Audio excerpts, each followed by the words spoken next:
నమస్తే. ప్రస్తుతం మనతో పాటు ప్రముఖ డైరెక్టర్, అలాగే పొలిటికల్ అనలిస్ట్ గీతా కృష్ణ ఉన్నారు. ఆయనతో మాట్లాడదాం. నమస్తే సార్. హాయ్. వెంకటేష్ తన ఇంట్లో పెద్ద దేవత విగ్రహాన్ని ఉంచుకున్నారు. దాన్ని రెగ్యులర్‌గా పూజిస్తారు అని జెప్పేసి వినిపిస్తుంది. అంటే ఎంతవరకు అంటే ఎందుకోసము అంత పెద్ద విగ్రహాన్ని హ్మ్, ఉంచుకొనుండొచ్చు? ఒక 10, 15 years back 10, 12 years back FICCI అనే సంస్థకి నన్నేదో చైర్మన్ చేస్తే, చైర్మన్ రామానాయుడు గారికిచ్చి నేను సెక్రటరీకి దిగి ఒకటి చేసాం. ఫికీ అనే సంస్థ. హ్మ్. అప్పుడు రామానాయుడు గారిని నేను తరచూ కలుసుకుంటా ఉన్న టైంలో, ఒకసారి ఆయన ఎందుకో నాకేదో చెప్పాలనుకున్నారు ఆయన ఆఫీస్‌లో. చెప్పి వెంకటేషు, నేను, నాగార్జున అందరూ నా 2 ఇయర్స్ అటు పక్కన ఒకే ఏజ్‌లో ఒకేసారి ఎంటర్ అయ్యాం. ఒకేసారి ఇంట్రొడ్యూస్ అయ్యాం ఫిల్మ్ ఇండస్ట్రీకి. ఓకే. సో, అది రామానాయుడు గారికి కూడా తెలుసు కాబట్టి, ఆళ్ళు వెంకటేష్ కూడా నా సినిమా చేయమంటాం. నేను మీ అంత అన్నీ చూసుకునే వాళ్ళకి నేను చేయలేనంటాం. చాలా ఛానెల్‌లో చెప్పాను. నేను అవసరం లేదు మీకు యాక్చువల్‌గాను. అది షార్ట్‌లు తీసే డైరెక్టర్ చాలు. క్రియేటివిటీ ఉపయోగించే నాలాంటి వాడు మీకు వేస్ట్ అని చెప్పాను. బికాజ్ మీరే చాలా ఆలోచించుకోగలరు. ఏ అమ్మాయి ఏ డ్రెస్ ఏసుకోగలదో. అది ఒక ఇంటర్వ్యూలో చెప్పాను ఎవరికో. అంచేత నేను మీకు వేస్ట్ అని చెప్పాను. ఎవడా నువ్వు అన్నాడాయన. ఆ! అంటే నేను ఐయామ్ డిఫరెంట్. ఆ అమ్మాయి పెట్టుకునే గాని, ముక్కు కాడి నుంచి మొత్తం అంతా ఆలోచిస్తాను నేను. నా క్యారెక్టర్‌ని అలా తీర్చిదిద్దుకుంటాను నేను. That kind of a creative fellow నేను అని చెప్పానన్నమాట. సో, ఇది పక్కన పెడితే ఆయన సడెన్‌గా ఓ రోజున వెంకటేష్ దగ్గరికెళ్తున్నాం మేము.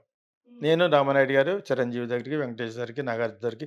ఎందుకు వెళ్తున్నామంటే, ఈ ఫిక్కీ మీటింగ్‌కి హాలిడే ఇన్‌లో చేసాం పార్టీ. దాన్ని ఇన్వైట్ చేయడానికి. మరి పెద్ద స్టార్స్ కదా ఈళ్ళు. వాళ్ళ అబ్బాయి కూడా పెద్ద స్టారే కాబట్టి ఒక తండ్రిగా కాకుండా నా ఫిక్కీలో నా సహచరంగా నాతో పాటు చేస్తున్న ఒక పోస్ట్‌లో చేస్తున్న వ్యక్తిగా రమ్మంటే వచ్చారాయన. అప్పుడేదో తులసి ఏదో జరుగుతుంది షూటింగు వెంకటేష్‌ది. అంతా అయిపోయిన తర్వాత నేను అతను చాలా సరదాగా మాట్లాడుకున్నాం. ఇప్పుడు చాలా మోడర్న్ టైమ్స్ వచ్చేసినాయి. నీ టైప్ ఆఫ్ ఇది యూ కెన్ డూ ఫిల్మ్స్ అని వెంకటేష్ నన్ను అప్రిషియేట్ చేయడం. మంచోడే యాక్చువల్‌గాను. బయట కూడా చాలా మర్యాదగా మాట్లాడే వ్యక్తుల్లో స్టార్స్‌లో అతను ఒకడు. సో, అతను ఆయన్ని మాట్లాడేసి అతను ఇన్వైట్ చేసేసి కారు ఎక్కేసి వెళ్ళిపోయి నెక్స్ట్ మళ్ళీ రామానాయుడు స్టూడియోస్‌కొచ్చాం. అక్కడ చందమామ సినిమా చూస్తున్న చిరంజీవి బయటకొచ్చిన తర్వాత ఆయన్ని ఇన్వైట్ చేయడం కోసం వెయిట్ చేస్తున్నాం. ఓకే. సో, ఈ విధంగా జరుగుతున్న ఎపిసోడ్‌లో సడెన్‌గా ఆళ్ళ అబ్బాయి గురించి చెప్పాడు. ఇదేంటి మావోడు ఇంకా చాలా కాలం ఉందట ఆ వైరాగ్యంతోటి, ఆ భక్తితోటి వెళ్ళే టైంకి చాలా ఉంది గదా! ఇప్పుడే ఇంత భక్తుడయిపోయాడంటే నాకు తెలీదు గదా మరి. ఏంటి సార్ ఏం జరుగుతుందంటే ఇంట్లో పెద్ద దేవత విగ్రహం, ఆ దేవికి పూజ చేస్తా ఉంటాడు. ఇవన్నీ తర్వాత ఇంకా ఒక 60 సంవత్సరాలు దాటిన తర్వాత కదా! ఇయన్నీ చేయాలి అని అన్నారు. అవునా! అనుకున్నాననమాట. ఇప్పుడు చాలా కాలం తర్వాత మళ్ళా ఈ ప్రశ్న ఏస్తున్నారంటే, ఇది ఏది సాధారణంగాను మనిషి ఎప్పుడు రియలైజ్ అవుతాడు? ఆరోగ్యపరంగా గానీ, ఫైనాన్షియల్ పరంగా గానీ, క్షవరం అయితే వివరం వస్తది మనకి. జ్ఞానోదయం వస్తది. దేవుడెప్పుడు కనపడతాడో చెప్పాను మన చలనలో చెప్పాను గదా! లాస్ట్‌లో కనిపిస్తాడు. ఓకే. మన హెల్ప్‌లెస్‌గా ఉన్నప్పుడు కనిపిస్తాడు. అటువంటి హెల్ప్‌లెస్ సిట్యుయేషన్ ఆరోగ్యపరంగా గానీ, ఏదో విధంగా వచ్చుండాలి. లేపోతే ఇంట్లోనే అంత పెద్ద విగ్రహం ప్రతిష్ఠించాలంటే, దానివల్ల ఏదో ప్రాణ ప్రతిష్ఠో అక్కడ ఆ ఏరియా అంతా ఇంకా దేవతకి గుడిలా కట్టేసారంటే లోపల, there must be some kind of a strong reason. అంతే కదా! చాలామంది నటరాజు విగ్రహం డాన్స్ చేస్తున్నది ఇంట్లో పెట్టుకోకూడదంటారు. చాలామంది నాకు తెలియక కొంతకాలం పెట్టాను. అదే విధంగా జీసస్ క్రైస్ట్ సిలువేసి ఉంటది కదా! కొంతమంది అది కూడా పెట్టకూడదన్నారు. పూర్తిగా తెలియని మాలాటోళ్ళకి ఏమర్థమవుద్ది తీసి పక్కన పెట్టాను మళ్ళీని. మళ్ళా నాకు కోపమొచ్చి అయ్యా నేను నమ్ముతాను మళ్ళా పెడతా ఉంటాను. సో, అవి సరదాగా మనస్ఫూర్తిగా పెట్టేవి. కానీ ఒక రీజన్‌తో పెట్టి ఇగ అనుక్షణం దేవీ ఉపాసకులుగా ఉండడం అనేది it is a kind of a very దాన్నేమంటారంటే అక్కల్ట్ సైన్స్ అంటారు. క్షుద్ర సాహిత్యాలకు సంబంధించింది. ఒక దేవిని పూజించడం అనేది it is a very difficult task అది. చాలామందికి తెలిసే విషయం. ఒక దుర్గాదేవిని ఆయన ఇది పెట్టి చేశాడనుకోండి ఇంట్లోను చాలా నిష్టగా ఉండాలి. ఓకే. సో, బికాజ్ అటువంటి కొన్ని కొన్ని జరుగుతాయని కూడా అంటారనమాట. ఆ విధంగా తనకు ఆరోగ్యరీత్యా ఏదో అయ్యుంటది. దానికి విరుగుడుగా ఒక దేవతను పెట్టుకొని అంత ఇదిగా చేస్తున్నాడని నేను అనుకుంటున్నాను. బికాజ్ అంత పూర్తిగా తెలీదు కాబట్టి. కానీ దీని రిఫరెన్స్ ఆయన బతికున్నప్పుడు ఒక 10, 12 ఇయర్స్ బ్యాక్ రామానాయుడు గారు నాతో అన్నారు. ఇంకా చాలా కాలం ఉంది కదా! ఆ భక్తిలో పడిపోవడానికి. మా వోడేంటి ఇలాగైపోయాడు అన్నాడు. ఎలాగైపోయాడు ఏటన్నాను. నాకు అనవసరంగా చెప్పాడాయన అప్పుడు. ఆ!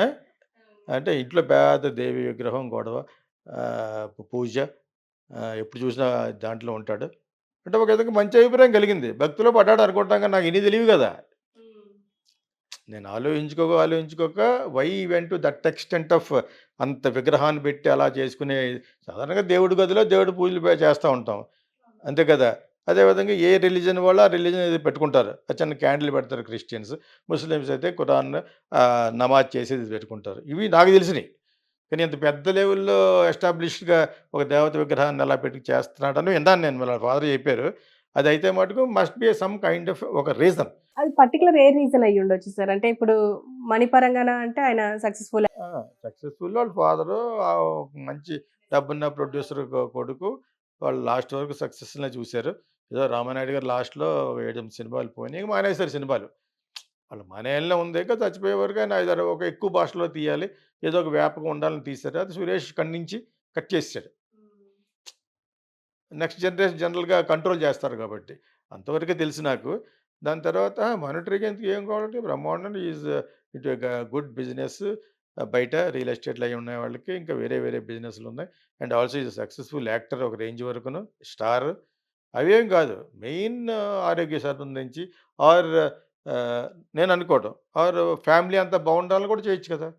ఫ్యామిలీ సుభిక్షంగా ఉండాలంటే దేవో చేయని ఎవడో చెప్తే అది నమ్మొచ్చు. హ్మ్. మేబీ. హ్మ్. ఈ 2 కారణాలు అవ్వచ్చు.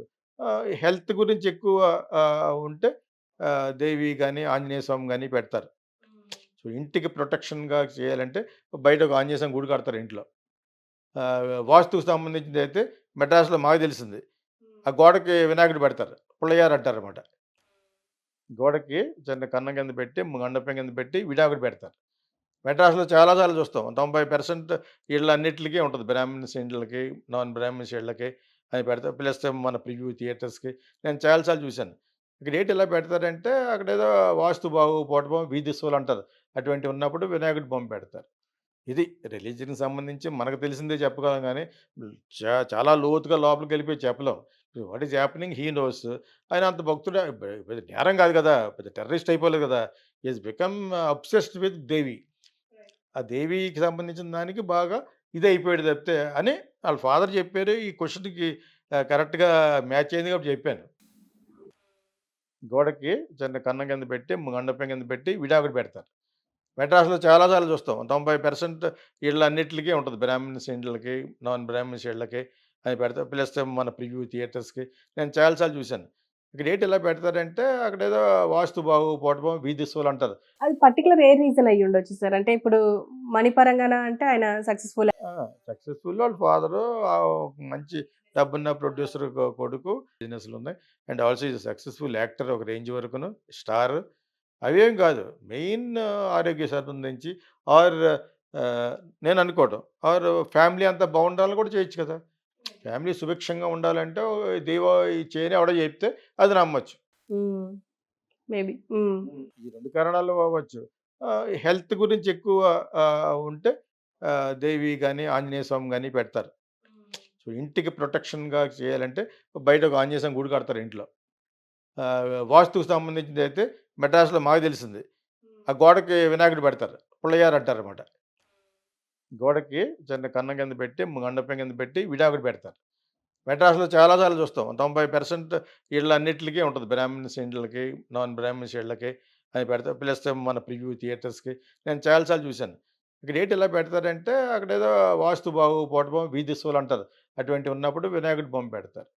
ఇది రిలీజియన్‌కి సంబంధించి మనకు తెలిసిందే చెప్పగలం గానీ, చాలా లోతుగా లోపలికెళ్ళిపోయి చెప్పలేం. What is happening he knows. ఆయన అంత భక్తుడు పెద్ద నేరం కాదు కదా! పెద్ద టెర్రరిస్ట్ అయిపోలేదు కదా! He has become obsessed with దేవి. ఆ దేవికి సంబంధించిన దానికి బాగా ఇదయిపోయాడు తప్పితే అని ఆళ్ళ ఫాదర్ చెప్పారు. ఈ క్వెషన్‌కి కరెక్ట్‌గా మ్యాచ్ అయింది కాబట్టి చెప్పాను. గోడకి చిన్న కన్నం కింద పెట్టి, మండపం కింద పెట్టి విడాకులు పెడతారు. మెడ్రాస్‌లో చాలా సార్లు చూస్తాం. 90% ఇళ్ళన్నిట్లికి ఉంటది. బ్రాహ్మిన్స్ ఇండ్లకి, నాన్ బ్రాహ్మిన్స్ ఇళ్ళకి అని పెడతారు. ప్లస్ మన ప్రివ్యూ థియేటర్స్‌కి నేను చాలా సార్లు చూశాను. ఇక్కడేంటి ఇలా పెడతారంటే అక్కడేదో వాస్తు బాగోకపోవటమో, వీధి శూలంటారు. అంతే sir. Okay sir. Thank you.